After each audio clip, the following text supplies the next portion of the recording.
Come back bulletin کا باقاعدہ آغاز کریں گے اور سب سے پہلے آپ کو بتائیں کہ وزیر اعظم شہباز شریف سے پاکستان مسلم لیگ ن سے تعلق رکھنے والے گلگت بلتستان کی اسمبلی کے ممبران نے ملاقات کی۔ گفتگو کرتے ہوئے وزیر اعظم شہباز شریف نے کہا کہ گلگت بلتستان کے عوام نے ہمیشہ پاکستان سے اپنی محبت، وفاداری اور قومی یکجہتی کا عملی ثبوت دیا ہے۔ آپ عوام کے منتخب نمائندے ہیں، آپ کے ذریعے عوام کی توقعات، مسائل اور ترجیحات سے براہ راست آگاہی حاصل ہوتی ہے۔ گلگت بلتستان کی تعمیر و ترقی وفاقی حکومت کی اولین ترجیحات میں شامل ہے۔ علامت میں بنیادی ڈھانچے، مواصلات، توانائی، تعلیم، صحت، سیاحت اور روزگار کے مواقع بڑھانے پر خصوصی توجہ دی جا رہی ہے۔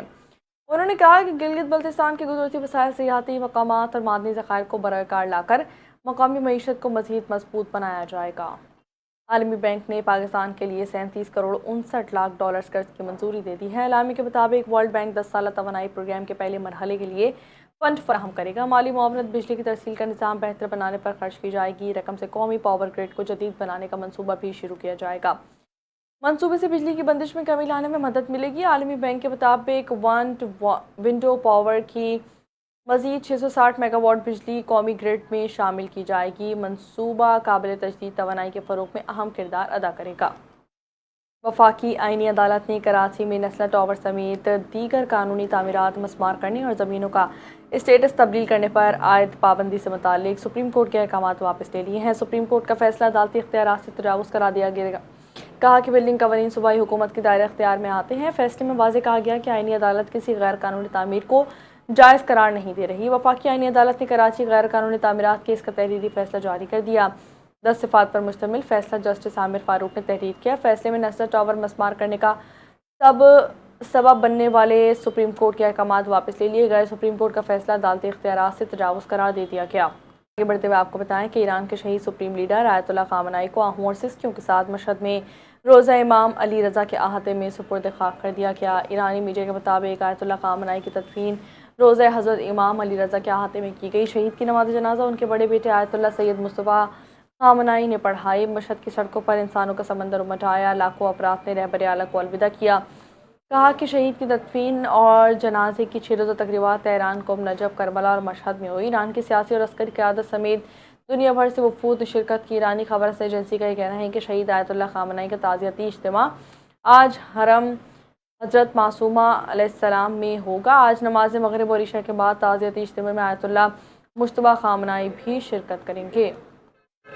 پاکستان، قطر سمیت علاقائی ممالک امریکہ ایران میں کشیدگی کم کرانے کے لیے متحرک ہو گئے ہیں۔ امریکی نیوز ویب سائٹ ایکسیوس کی رپورٹ کے مطابق پاکستان، قطر، ترکی، مصر اور سعودی عرب امریکہ اور ایران میں بڑھتی کشیدگی کم کرانے میں مصروف نظر آتے ہیں۔ ایکسیوس نے مزید بتایا ہے کہ ثالث ممالک جوہری مذاکرات بحال کرانے کے لیے سفارتی رابطے تیز کر رہے ہیں۔ دونوں ممالک کے درمیان تکنیکی سطح کے مذاکرات دوبارہ شروع کرانے کی کوششیں جاری ہیں۔ رپورٹ میں بتایا گیا کہ ثالث ممالک مفاہمتی یادداشت کو برقرار رکھنے کی بھرپور کوششیں کر رہے ہیں۔ ایرانی وزیر خارجہ عباس اراغچی نے فیلڈ مارشل عاصم منیر سے ٹیلی فونک گفتگو کی۔ ایرانی وزیر خارجہ نے ٹیلی فونک گفتگو میں فیلڈ مارشل کو بتایا کہ امریکی حملے معاہدے کی خلاف ورزی کر رہے ہیں۔ ایکسیوس کے مطابق صدر ٹرمپ کشیدگی کے باوجود تنازع کا سفارتی حل چاہتے ہیں۔ پاکستان اور امریکہ کے درمیان باہمی تجارتی معاہدے پر مذاکرات واشنگٹن میں شروع ہو گئے۔ ترجمان دفتر خارجہ کے مطابق پاکستان اور امریکہ کے درمیان ٹریڈ ایگریمنٹ پر 2 روزہ مذاکرات جاری ہیں۔ ترجمان دفتر خارجہ کا کہنا ہے کہ مذاکرات میں پاکستانی وفد کی قیادت سیکریٹری تجارت جواد پال کر رہے ہیں۔ ترجمان دفتر خارجہ کے مطابق واشنگٹن میں مذاکرات آج اور کل جاری رہیں گے۔ متعلقہ وزارت کے حکام بھی آن لائن پلیٹ فارم کے ذریعے مذاکرات میں شریک ہوئے، جبکہ ترجمان دفتر خارجہ کا کہنا ہے کہ پاکستان اور امریکہ کے درمیان تجارت اور ٹیرف سے متعلق امور پر تفصیلی بات چیت ہوئی ہے۔ مذاکرات کا مقصد پاک امریکہ تجارتی تعلقات کو مزید فروغ دینا اور باہمی تجارت کو سہولت کاری دینا ہے۔ ترجمان دفتر خارجہ کے مطابق 2 طرفہ اقتصادی تعاون کے نئے مواقع تلاش کرنا ہی مذاکرات کا اہم مقصد۔ امریکی ڈیموکریٹ سینیٹر ایڈ مارکی کے ایران کے ساتھ جاری فوجی تنازع پر صدر ٹرمپ کو تنقید کا نشانہ بناتے ہوئے کہا کہ کانگریس سے مطالبہ کیا ہے کہ اگر انتظامیہ جنگ بندی جاری رکھتی ہے تو اسی لیے مالی وسائل کی فراہمی روک دی جائے گی۔ سماجی رابطے کی ویب سائٹ پر جاری بیان میں سینیٹر نے کہا کہ ٹرمپ ایک بار پھر ایران پر حملے کر رہے ہیں اور وہ کہہ رہے ہیں کہ جنگ بندی ختم ہو چکی ہے، لیکن کانگریس پہلے ہی 2 جماعتی بنیادوں پر اس لاپرواہ جنگ کے خاتمے کے حق میں ووٹ دے چکی ہے۔ انہوں نے کہا کہ اگر ٹرمپ بمباری نہیں روکتے کانگریس کو جنگ کے لیے فنڈنگ روک دینی چاہیے۔ میں ٹرمپ کی جنگی مشینری کے اخراجات کم کرنے کی کوشش کی قیادت کر رہا ہوں۔ حملوں کے باوجود امریکہ اور ایران کے درمیان مذاکرات جاری ہیں۔ امریکی عہدیدار نے نام ظاہر نہ کرنے کی شرط پر خبر رساں ادارے کو بتایا ہے کہ امریکہ اب بھی ایران کے ساتھ کسی حل تک پہنچنے کے لیے پرعزم ہے۔ امریکی عہدیدار کے مطابق ایران کے ساتھ تکنیکی سطح کے مذاکرات بدستور جاری ہیں۔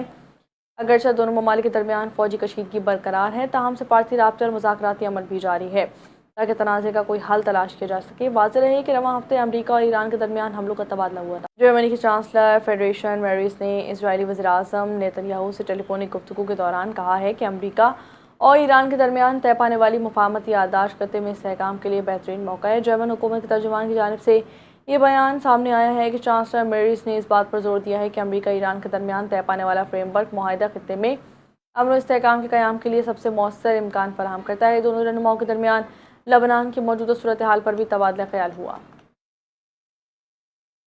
برطانوی وزارت عظمیٰ کے امیدوار اینڈی برنہم نے اسرائیل کے خلاف سخت موقف کرنے کا عندیہ دے دیا ہے۔ ویڈیو بیان میں اینڈی نے کہا کہ غزہ میں اسرائیلی اقدامات پر لیبر پارٹی کا موقف بہت سخت ہونا چاہیے۔ قیادت سنبھالی تو اسرائیل کے خلاف برطانیہ کا موقف مزید سخت ہوگا۔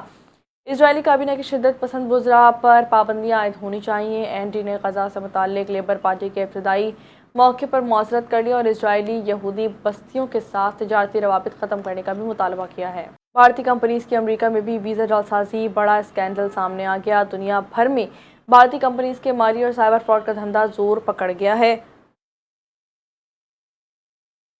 یک کے بعد دیگر اسکینڈل سامنے آنے لگے ہیں۔ H1B ویزا فراڈ میں بھارتی کمپنیز کے ملوث ہونے پر مودی حکومت کو امریکہ میں بھی شرمندگی کا سامنا کرنا پڑ رہا ہے۔ بھارتی جریدے کے مطابق امریکہ میں H1B اور پرم ویزا پروگرام میں مبینہ فراڈ کی بڑی تحقیقات سامنے آئی ہیں، جبکہ امریکی عہدیدار کے مطابق تحقیقات کے دائرے میں شامل کمپنیز کو بھی انتہا پسند بی جے پی کے زیر اقتدار ریاست مہاراشٹر میں اقلیتوں کا جینا محال ہو گیا ہے۔ ہندو انتہا پسند تنظیم RSS کے دور میں بھارت اقلیتوں کے لیے غیر محفوظ ملک بن چکا ہے۔ بھارت میں انتہا پسندوں کے ہاتھوں مسلمان اور مسیحی برادری پر تشدد، عبادت گاہوں اور املاک پر حملوں میں اضافہ ہوا ہے۔ بھارتی جریدے ہندوستان گزٹ کے مطابق مہاراشٹر کے ضلع سانگلی کے گاؤں آرلا کے مسلمانوں کو ہندو انتہا پسندوں کے حملوں کے بعد معاشی مشکلات کا سامنا ہے۔ 9 جون کو منعقدہ ایک تقریب میں معاشی بائیکاٹ کے بعد گاؤں والوں نے مسلمانوں سے لین دین بند یا محدود کر دیا ہے۔ دی انڈین ایکسپریس کے مطابق وزیر مالیات نے اعلان کیا ہے کہ عیسائی مشینری تنظیموں کی ملکیتی تمام زمینوں کی جانچ پڑتال کی جائے۔ قابض طالبان رجیم نے اپنے اقتدار کو تول دینے کے لیے افغانستان کو دہشت گردی اور انتہا پسندی کی آگ میں جھونک دیا ہے۔ طالبان رجیم کی زیر سرپرستی